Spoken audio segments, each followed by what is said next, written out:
今日想同大家睇一篇文章，呢篇文章呢，就係周國平嘅《每個人都是一個宇宙》。咁大家都知道呢一篇文章係2022年嘅 DSE 題目嚟嘅，咁都比較困難，好多同學覺得呢篇文比較抽象少少，所探討嘅問題呢，亦都唔係一篇記描書嘅文，唔係講故事，所以呢比較難理解。咁今日呢，我就同大家一齊分析下。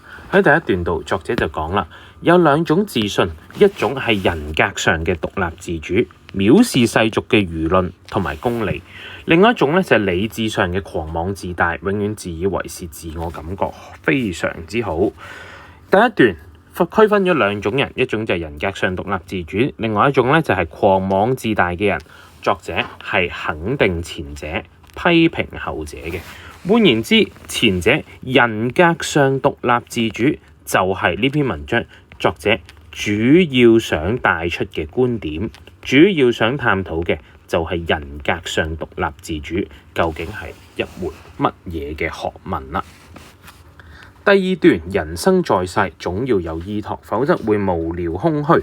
有兩樣嘢呢係公認嘅人生支柱。呢度呢，我哋又見到第二種人出現。第二種人呢，叫做講究實際嘅人。講究實際嘅人呢嘅人生嘅依託就係職業同埋家庭啦。另外一種人係注重精神嘅人。咁呢兩種嘢呢，就係叫事業同埋愛情。其實職業即係事業，職業用實際嘅角度去講嘅。而事業就係喺精神層面去講嘅。家庭同愛情都係咁上下嘅嘢，只不過講究家庭嘅人呢，通常都係實際啲嘅，而講愛情嘅人呢，係注重精神多啲嘅。好，嗱，第二段我哋見到咩呢？有兩種人，一種呢就係講實際嘅人，第三種呢，叫做精神嘅人，講精神層面嘅人。夾埋第一段呢，我哋見到第一段又講另外一種人，叫做人格獨立嘅人。人格獨立嘅人，好，實際嘅人，精神嘅人，三個層面，非常之明顯啦。作者係認為人格上獨立自主嘅人呢係最好嘅，最好嘅，因為佢讚賞佢啊嘛。好，下面第二段我哋暫時睇落，估計作者應該呢對於實際嘅人呢係有多少嘅批評嘅，有多少嘅批評嘅。講究精神層面啦，應該係會有少少嘅讚賞嘅。點解咁講呢？我哋繼續睇落去，食色性也，職業同埋家庭係社會認可滿足人嘅兩大慾望嘅手段，當然不能説佢庸俗啦。然而職業可能不稱心，家庭可能不美滿，慾望係滿足咗，但付出咗無窮煩惱嘅代價。各位同學見到呢一句，職業其實係回應緊講究實際嘅人啊嘛。因為講究實際嘅人先講職業，因此呢一度然而開始之後，職業可能不稱心，家庭可能不美滿，慾望係滿足咗，但係有無窮嘅煩惱。對於講究實際嘅人，職業同埋家庭能否填滿佢嘅空虛啊？不能夠嘅，不能夠嘅，因為佢會有無窮煩惱嘅代價。好，然後落去啦，就係講緊注重精神嘅人。注重精神嘅人講事業同愛情啊嘛，呢一度講事業成功同埋愛情嘅幸福，好明顯係回應緊精神嘅人啦。雖然好，但係冇把握嘅嘢。邊度有把握話你嘅事業一定會成功㗎？邊度有把握話你嘅愛情一定係好美滿嘅？換言之，對於精神嘅注重精神嘅人嚟講咧，其實佢嘅生命都係會好空虛嘅喎。OK， 有啲精神太敏感嘅人，即使得到呢兩樣嘢呢，都係不能夠擺脫空虛之感。換言之呢，講究實際嘅人，一日到黑呢，就係講自己嘅職業啊，講自己賺幾多錢啊，呢啲人呢，固然精神係空虛啦。但係對於講究精神嘅人嚟講，我係講究我嘅事業嘅，我嘅事業呢，就係希望成為一個作育英才嘅老師。咁呢個係我嘅事業啦，呢個係一個我嘅精神層面嘅一啲理想嘅追求啦。咁但係都唔代表我一定會喺精神上感到滿足嘅喎。點解啊？因為呢一啲嘢係冇把握嘅，冇把握話我一定追求到我嘅理想嘅事業，冇把握話我一定追求到我理想嘅愛情。因此咧，呢兩樣嘢咧都係不能夠擺脫空虛之感。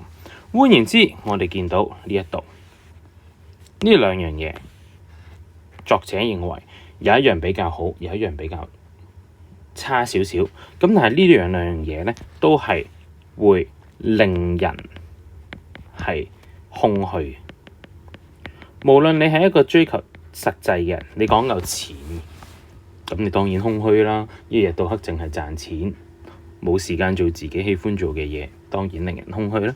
但係你係講究精神嘅人，都會空虛嘅喎。講究事業、講究愛情嘅人，當你追求唔到你嘅事業，你就會空虛啦。就算你真係得到你嘅愛情，得到你嘅事業，都係不能夠擺脫空虛之感嘅。換言之，頭一二段我哋見到咧有三種嘅人。OK， 人格獨立自主嘅人，作者未有花好長嘅篇幅去探討，暫時。第二段講究實際嘅人，同埋講究精神嘅人。好，第三段，所以人必須有人格上嘅獨立自主。我哋再用翻我哋相應嘅顏色嘅熒光筆啦，人必須有人格上嘅獨立自主。佢就講翻第一段嘅嘢啦。第一段講人格上獨立自主，第二段就係講冇人格獨立自主嘅兩種人會有乜嘢嘅情況，第三段就去講返人格上獨立自主係乜嘢嚟㗎啦。好，人格上獨立自主係點樣嘅情況呢？你唔能夠一味攀援喺社會建築物同埋他人身上。你不能夠脫離社會同埋其他人，但係亦都不能夠依附喺社會同埋其他人。其實上面有提過㗎，OK，咁係咩嚟嘅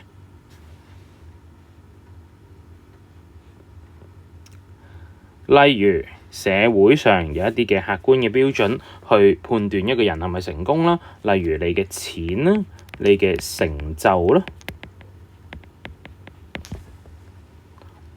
你係咪符合社會規範呢？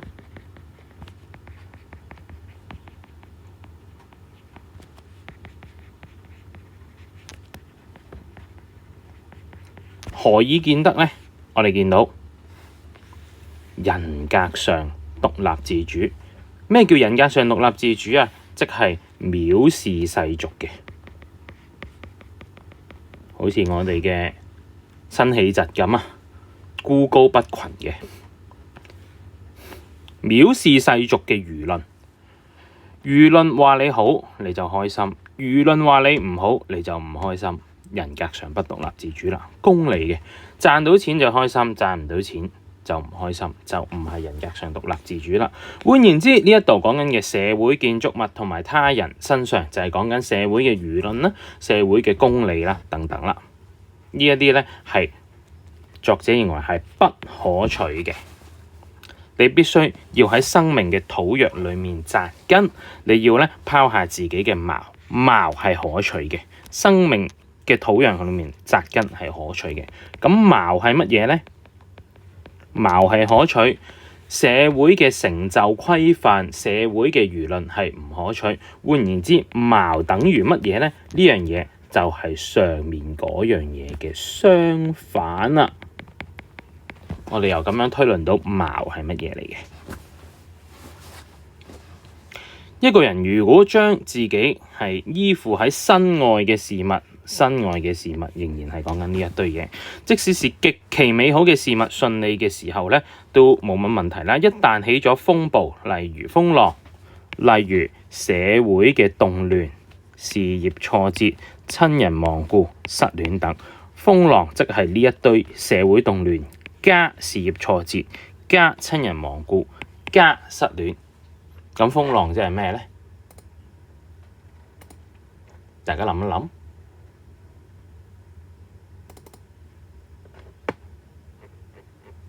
好，跟住我哋再諗啦，就會一蹶不振乃至精神崩潰。喺呢度我哋再見到咧，係探討翻第二段講嘅嘢。第二段有兩樣嘢叫做事業同埋愛情。呢一度作者好明顯講到啦，你事業可能會挫折嘅，你可能會失戀嘅，因此呢一堆嘢咧都唔係我哋最終要追求嘅。OK， 不是最終嘅追求。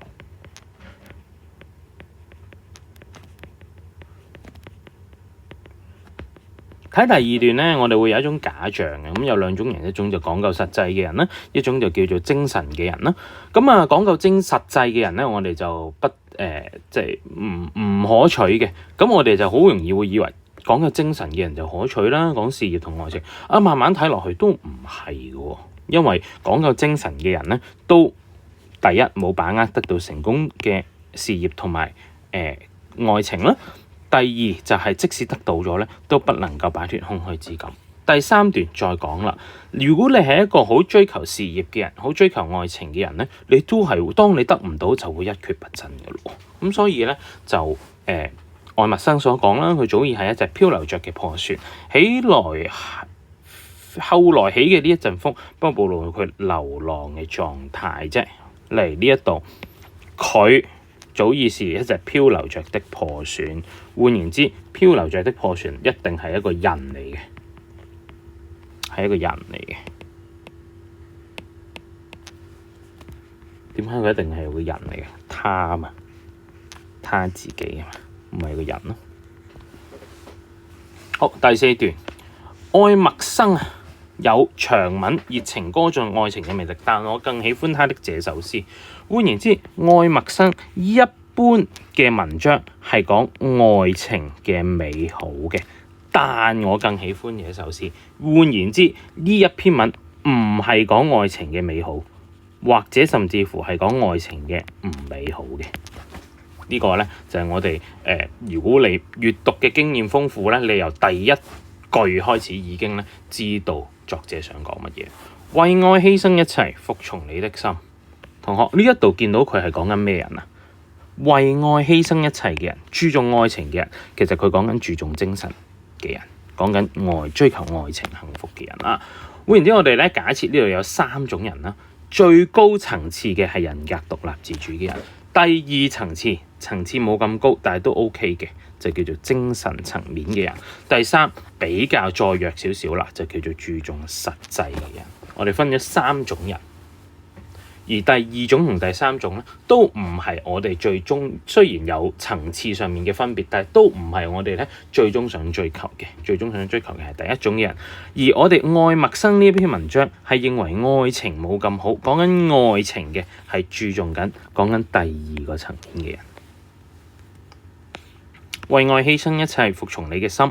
朋友、親戚、時日、名譽、財產、計劃、信用、情感，呢一堆嘢都係我哋喺上面講緊嘅世俗嘅輿論同埋功利啊。靈感就唔係好似嘅，朋友係世俗㗎啦，親戚係講緊你新年嘅時候嗰啲親朋戚友呢啲都係即係世俗啲嘅。咁當然亦都可能係即係感情層面都有可以嘅。咁但係下面就好明顯啦，名譽就係世俗㗎啦，財產就係世俗㗎啦，計劃係世俗㗎啦，我計劃升職加人工。信用係講緊你朋友點樣睇你，世俗㗎啦。換言之，呢一度講緊嘅係注重外在嘅，我哋講緊第一個層面實際嘅人。OK， 好，世俗嘅實際嘅價值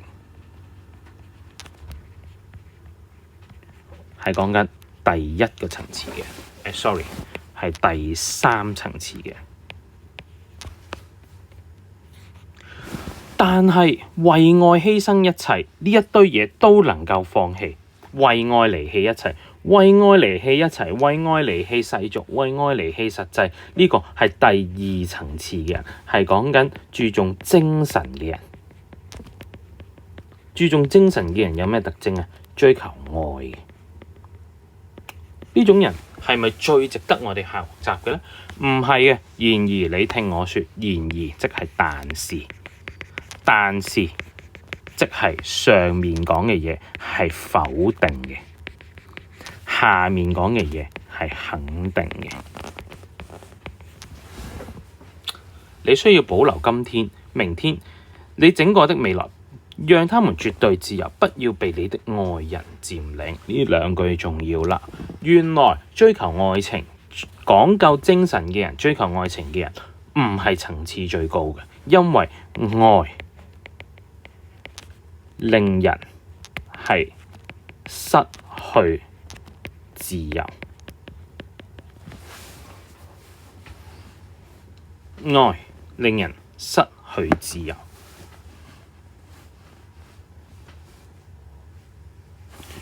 作者認為，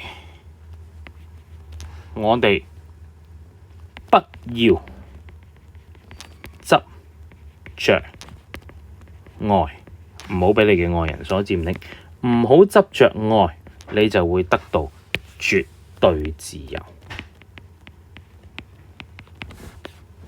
我哋追求愛情，睇落好似好偉大、好浪漫咁樣。咁但係當我哋一追求愛情，我哋就會忽略咗其他嘅層面。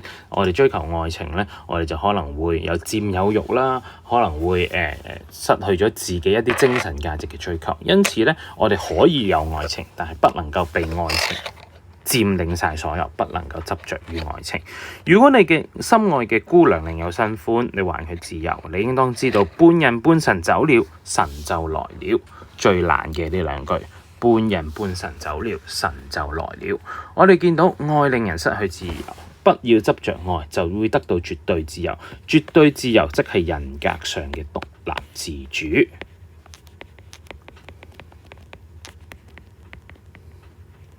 換言之，講緊嘅係第一個層面嘅人。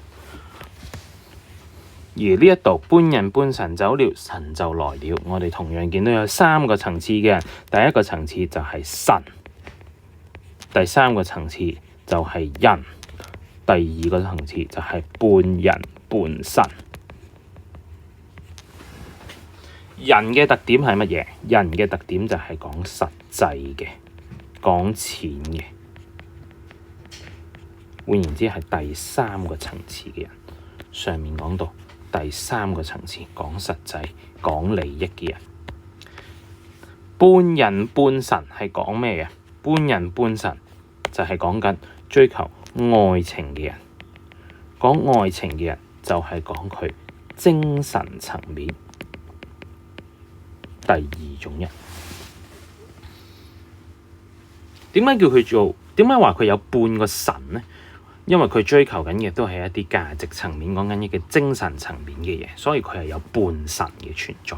佢唔係完全功利，功利嘅係人。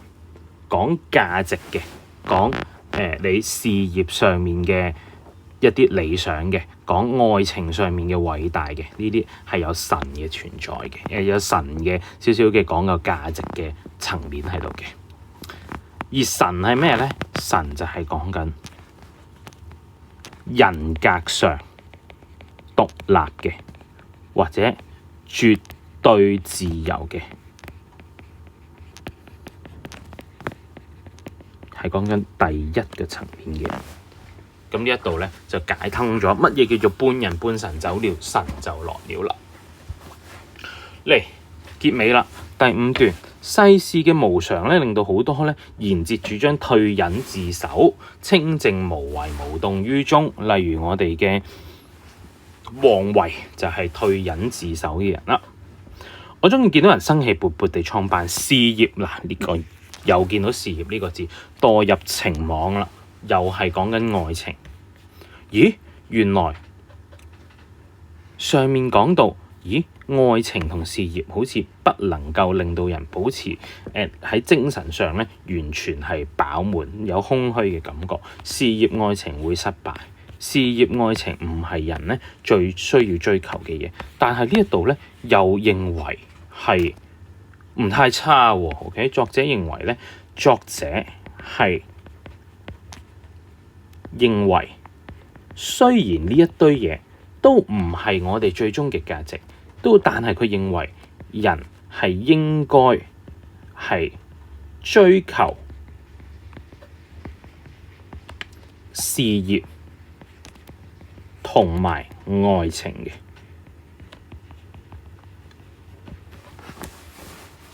作者認為人係應該事業同埋愛情，雖然唔係人生裡面咧係最重要、最終極嘅追求，但係人都係應該追求呢樣嘢。點解啊？因為每個人都是一個宇宙，應該有一個自足嘅精神世界。佢咧係有你最珍貴嘅寶物啦，任何災禍咧不能侵犯佢。心靈係一本奇特嘅帳簿，只有收入沒有支出。人嘅一切痛苦同快樂咧，注意啦，人嘅一切痛苦同快樂都化作寶貴嘅記憶咧，係收入佢嘅欄入邊。換言之，我哋追求事業同埋愛情，如果係成功嘅，咁就係寶貴嘅體驗啦。OK， 係收入佢嘅欄入邊，成功固然開心啦。但係我哋要留意喎，痛苦都係好嘢嚟嘅喎。痛苦佢都會收入欄裡面嘅喎，痛苦都係一種收入嚟嘅。換言之，我哋追求事業愛情，我哋失敗咗都可以令到我哋係有得益嘅，都係一種收入嚟嘅。就算我哋輸咗啦，另外一個自我都會含住寧靜嘅微笑，將呢一個我迎接返屋企，有個戰利品嘅。換言之，即使我哋咧失敗咗，我哋都有一啲嘅戰利品嘅。OK， 可能係一啲嘅失敗嘅經驗，可能係當中體會。雖然我哋追求愛情嘅時候，呢個咧我哋叫做戰利品。換言之咧，我哋追求事業同埋愛情可能會失敗啦。就算追求到咧，我哋都唔一定係會得到精神上面嘅滿足。如果失敗咗，就更加係冇精神上面嘅絕對自由啦。咁但係記住喎，每個人咧都係一個自足嘅精神世界。每個人咧都係一個宇宙，你仍然係你自己。如果你做到精神上、人格上嘅獨立自主，你就唔會介意你嘅事業係咪真係成功喎。就算你嘅愛情係失敗咗，你人格上係獨立噶嘛，你係絕對自由噶嘛，你係可以俾你嘅姑娘咧係另有新歡，還佢自由。你就會將呢個失敗嘅經驗咧係會吸收咗嚟，變成你嘅戰利品。最後咧，你都係有得着，你都係有收入，你都係開心嘅。換言之咧，呢一度咧，其實佢係回應緊第一種人同第二種人。只要你做到精神上絕對自由，你再去追求愛情同埋半人半，再去追求愛情，再去追求事業，即使你失敗，你都係對你有幫助、有收入嘅。愛默生讚賞兒童身上那種不怕沒飯吃、說話做事從不半點隨人嘅王公貴人派頭。呢一度我哋見到不怕沒飯吃，從不半點隨人。佢講緊嘅係咩咧？講緊嘅就係不重視世俗嘅人。我哋見到第三個層面咧，係講緊重視世俗啦，重視有冇開飯啦，重視社會輿論。兒童咧係不重視世俗嘅。好啦，一到成年咧，人就注重別人嘅觀感啦，注重別人觀感，害怕得失，呢一個咧就變咗重視世俗啦。